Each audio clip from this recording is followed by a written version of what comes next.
सभी साथियों का फिर से एक बार मैं धन्यवाद कर रहा हूं और मेरी आशा अपेक्षा है कि जन स्वराज परिवार की ओर से 5 युवा साथी जो पटना विश्वविद्यालय में चुनाव लड़ने जा रहे हैं, इनको हम लोग जन स्वराज परिवार की ओर से शुभकामना दे रहे हैं। हम लोग जो भी थोड़ी बहुत मदद अपनी साइड से कर पाएंगे, हम लोग की आशा और विश्वास है कि ये लोग जीत कर आएँ, अपने लिए, अपने विश्वविद्यालय के लिए, छात्र साथियों के लिए और पटना यूनिवर्सिटी और बिहार के लिए कुछ अच्छा करें।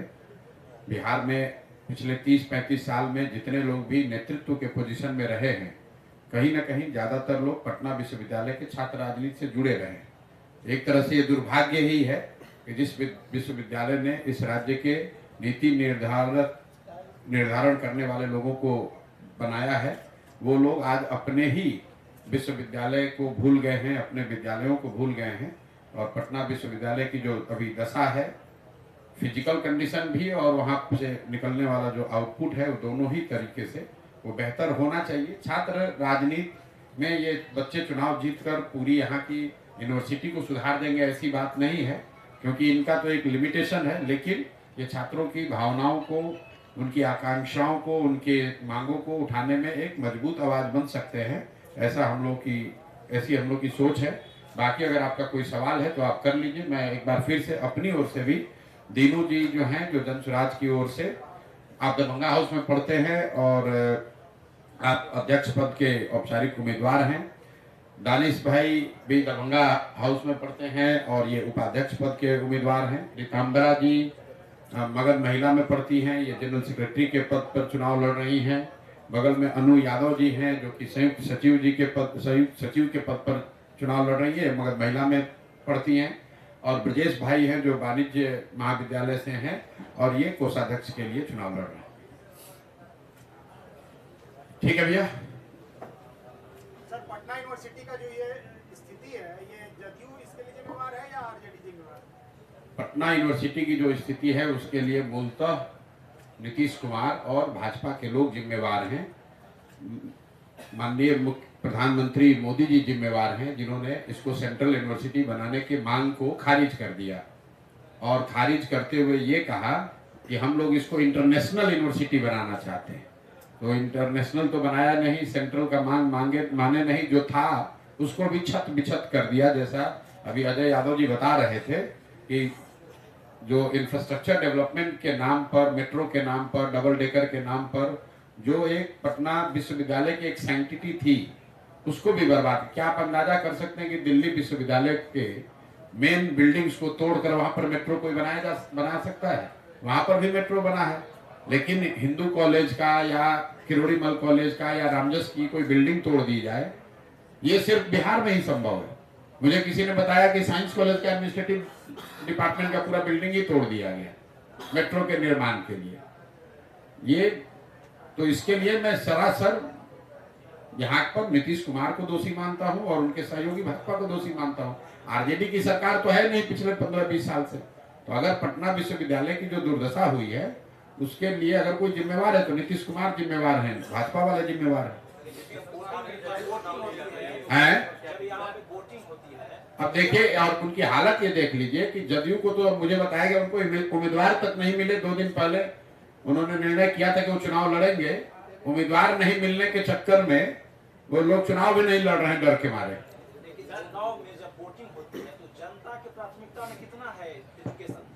देखिए, जनता की प्राथमिकता में सीधे तौर पर पटना यूनिवर्सिटी का बिल्डिंग, वहां के कर्मचारियों का मामला, पढ़ाई का मामला हो या ना हो, जनता की प्राथमिकता में बिहार की ध्वस्त शिक्षा व्यवस्था तो है ही। और पटना विश्वविद्यालय में कौन बच्चे पढ़ रहे हैं? जो 20-25 हजार बच्चे पढ़ रहे हैं वो तो बिहार के परिवार से ही आते हैं। कोई ऐसा गांव, कोई जिला, कोई प्रखंड पंचायत नहीं है जहां के बच्चे पटना यूनिवर्सिटी में नहीं पढ़ रहे हैं या पढ़ने की इच्छा नहीं रखते हैं। इसके अलावा पटना यूनिवर्सिटी से पढ़ा हुआ व्यक्ति, हम भी यहाँ पटना यूनिवर्सिटी से पढ़ के बैठे, जितने यहाँ सरकारी विभाग में लोग हैं, नेतागण हैं, पत्रकार हैं, जो भी हर अलग अलग विधा में हैं, बिजनेसमैन हैं, प्रोफेसर हैं, टीचर्स हैं, उसमें तो बहुत सारे लोग पटना यूनिवर्सिटी से पढ़कर निकले हैं। और जब वो लोग पटना यूनिवर्सिटी की आज दुर्दशा को देख रहे हैं, जब वो Cavendish, Faraday, Jackson, Minto hostel के हालात को देख रहे हैं या उसके बारे में हम लोग सुनते हैं, तो दुख होता है कि ये इतना बढ़िया यूनिवर्सिटी था, उसकी ये हालत हो गई है। सर अब आप बताइए ना, जैक्सन हॉस्टल से या मिंटो से या केवेंडिश से, फेराडे से कितने आईएएस आईपीएस बन रहे हैं। आज से 15-20 साल पहले इन हॉस्टल से लोग आईएएस आईपीएस बनते थे, सिविल सर्विसेज डायरेक्ट लोग यहाँ से कंपीट करते थे। अभी क्या दुर्दशा है, आप जाकर देख लीजिए। सर पटना सेंट्रल यूनिवर्सिटी को सेंट्रल यूनिवर्सिटी का दर्जा नहीं मिल पा रहा है। कई बार नीतीश कुमार मंच से प्रधानमंत्री के साथ एक साथ मंच पर भी रिक्वेस्ट करते हैं, आखिर क्यों नहीं मिल पा रहा है? नहीं मिल पा रहा है क्योंकि नीतीश कुमार उसको मांगना नहीं चाहते हैं। नीतीश कुमार के मांगने पर उनको केंद्र में मंत्री पद मिल गया है। कितना सीट चाहिए ये मांगते हैं तो वो मिल जाता है, कितना विधायक लड़ेंगे ये मांगते हैं, मिल जाता है। 42 विधायक होने के बावजूद हम ही खुद मुख्यमंत्री बने रहेंगे ये मांगते हैं, वो मिल जाता है। लेकिन पटना यूनिवर्सिटी की जो छात्रों के, लोगों की, बिहार के जो एक भावना से जुड़ा हुआ सवाल है कि पटना यूनिवर्सिटी को सेंट्रल यूनिवर्सिटी बनाया जाए, ये मांग सिर्फ दिखावा करने के लिए उन्होंने मंच पर कहा। इसको शर्त नहीं बनाया, ये नहीं कहा कि भाई नहीं बनाइएगा तो हम इससे हमारे रिश्तों में खटास आ सकती है। 2 एमएलए का सीट अगर कम कर दे भाजपा वाला तो उसके लिए नीतीश कुमार दिल्ली जाएंगे कि भाई 2 सीट हमारा कम नहीं होना चाहिए, 1 मिनिस्ट्री कम नहीं होनी चाहिए। लेकिन पटना यूनिवर्सिटी छत बिछत हालत में है, उसके लिए कोई उनको फर्क नहीं पड़ता है। उससे भी दुखद बात यह है कि मान लीजिए सेंट्रल यूनिवर्सिटी नहीं बना तो जैसे पीएमसीएच को आप बड़ा बना रहे हैं, तो आप बिहार सरकार के पास इतना पैसा है कि खुद इनको कहना चाहिए था। जिस दिन पर प्रधानमंत्री ने ये मना कर दिया पब्लिकली कि हम यहाँ पर सेंट्रल यूनिवर्सिटी नहीं बनाएंगे, उसी दिन मुख्यमंत्री को कैबिनेट की बैठक बुलानी चाहिए थी और ये घोषणा करनी चाहिए थी कि बिहार सरकार अपने संसाधन से पटना यूनिवर्सिटी को सेंट्रल यूनिवर्सिटी से भी अच्छा बनाकर देगी। तब तो बिहारियों का सम्मान और गौरव होता। जो बिहार, देखिए अभी एबीवीपी वाले यहाँ चुनाव लड़ रहे हैं, आप जरा पूछिए तो कि भाई तुम्हारी सरकार है दिल्ली में, किस मुंह से तुम चुनाव लड़ रहे हो एबीवीपी वाले लोग? जिस भाजपा के प्रधानमंत्री ने मंच से कह दिया कि सेंट्रल यूनिवर्सिटी का दर्जा नहीं देंगे, वो एबीवीपी पटना यूनिवर्सिटी में चुनाव किस मुद्दे पर लड़ रहे हैं? एमएस शिवाई आए हैं चुनाव लड़ने। आप बताइए, अभी तेलंगाना में एक मुख्यमंत्री हैं, जुमा 2 साल पहले बने, रेवंत रेड्डी। इस आदमी ने कैमरे पर कहा कि बिहार के लोगों के डीएनए में मजदूरी करना लिखा है। ये लोग बिहारी जो है ये डीएनए मजदूरी करने के लिए पैदा हुए हैं, और एमएस शिवाई आकर उन्हीं बिहार के युवाओं के बीच में वोट मांगेगा, और वोट मांगेगा तो लड़के उस पर रिएक्ट नहीं करेंगे, बिल्कुल करेंगे। नीतीश कुमार की मानसिकता क्या दर्शा रहा है? नीतीश कुमार की मानसिकता शिक्षा और शिक्षण संस्थाओं के प्रति उदासीनता है, वो दिखाता है। ठीक है भैया, बहुत बहुत। सर एक पॉलिटिकल सवाल, आप भी पत्रकार हैं तो उधर कहाँ बैठ गए? चलिए। सर जिस तरह से पुलिस कर्मियों की हत्या हो रही है, लॉ एंड ऑर्डर जिस तरह से दिन ब दिन खराब हो रहा है, अभी भी यूएसपी के तौर पर सुशासन को दिखाया जाता है, आप क्या कहेंगे और क्यों इस तरह से लगातार आपराधिक घटनाएं बढ़ रही हैं? पटना में कल 1 करोड़ की लूट हुई है। भाई पटना में जो लूट हुई है या जो आपराधिक घटनाएं हैं, लॉ एंड ऑर्डर का जो मसला है उसको गहराई से समझिए। लॉ एंड ऑर्डर खराब होने का एक बड़ी वजह है कि कहीं ना कहीं सरकार का जो इकबाल होता है वो खत्म हो गया है। मुख्यमंत्री का या जो उच्च पद पर बैठे हुए लोग हैं उनका डर खत्म हो गया है। दूसरा जो स्ट्रक्चरल नीतिगत मामला है, अगर आप आंकड़ों में देखिएगा तो बिहार में लॉ एंड ऑर्डर की स्थिति बिगड़ रही है 2017 से, तो उसका डायरेक्ट कोरिलेशन है शराबबंदी से। जब से शराबबंदी यहाँ लागू हुई है, नीतीश कुमार वही है, व्यवस्था वही है, पुलिस वही है, लेकिन लॉ एंड ऑर्डर की स्थिति बिगड़ती जा रही है। क्यों? इसलिए कि उसी पुलिस प्रशासन पर जिसकी जिम्मेवारी लॉ एंड ऑर्डर की थी, उसी पर शराबबंदी लागू कराने, उसको चलाने, छिपाने, कमाने का इतना बड़ा बोझ आ गया है कि पूरा टाइम तो वो शराबबंदी और बालू माफिया से उलझने में लगा हुआ है, रूटीन लॉ एंड ऑर्डर का काम करता नहीं। और ये मेरे वक्तव्य नहीं है, इस देश के चीफ जस्टिस ने कहा कि बिना सोचे समझे शराबबंदी जैसे कानून बनाने से लॉ एंड ऑर्डर और लीगल पूरा सिस्टम उससे चोक हो गया है। तो आप आंकड़ों में जाकर देख लीजिए, जब से शराबबंदी लागू हुई है उसके बाद से, चाहे महागठबंधन की सरकार रही हो या नीतीश और भाजपा की सरकार रही हो, लॉ एंड ऑर्डर बिहार में बिगड़ता ही जाएगा। थाने में 10 आदमी है, 10 में 6 आदमी तो खाली शराबबंदी में लगा हुआ है, वो लॉ एंड ऑर्डर देख कहाँ रहा है। उसको तो ये देखना है कि कितना शराब पकड़े, कितना से पैसा लें, कितना को छोड़ें, कितना दिखाएं, सर कोई किस बालू के ट्रक को पास कराएं। आप पटना के चारों ओर देख लीजिए, सारा रोड रोज जाम है। क्यों? बालू माफिया यहाँ पर बालू से लोग ट्रक बालू से ढो रहा था, रात भर थानेदार और जो पुलिस वाला है वो तो बालू से पैसा कमाने वसूलने में लगा हुआ है। उसको कहाँ इस बात की चिंता है कि लूट कहाँ हो रहा है और कहाँ पर डकैती हो रही है। और कहीं न कहीं नीतीश कुमार, मैं पहले से कह रहा हूँ, शारीरिक और मानसिक तौर पर शिथिल हो गए हैं।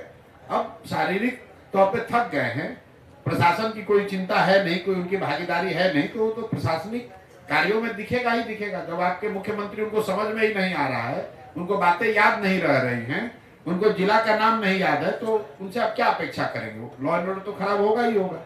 एक सवाल भैया, आप सभी पत्रकार बंधुओं से, इलेक्ट्रॉनिक और प्रिंट मीडिया के बंधुओं से मेरा निवेदन है कि आप जब भी कुलाधिपति महोदय से, राज्यपाल महोदय से जब भी आपकी रूबरू आप हो और कुलपति महोदय से, तो पटना विश्वविद्यालय में इंटरमीडिएट नीतीश कुमार 2005 में जब आए तो सबसे पहले उन्होंने इंटरमीडिएट की पढ़ाई खत्म की।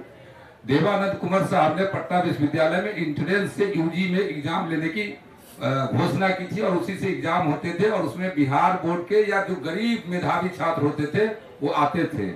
अभी जो वर्तमान कुलपति महोदय हैं उन्होंने यूजी में इंट्रेंस की परीक्षा को खत्म कर दिया है, जिससे आपके बिहार के तमाम मेधावी बच्चे उसमें नामांकन से वंचित हो जाएंगे।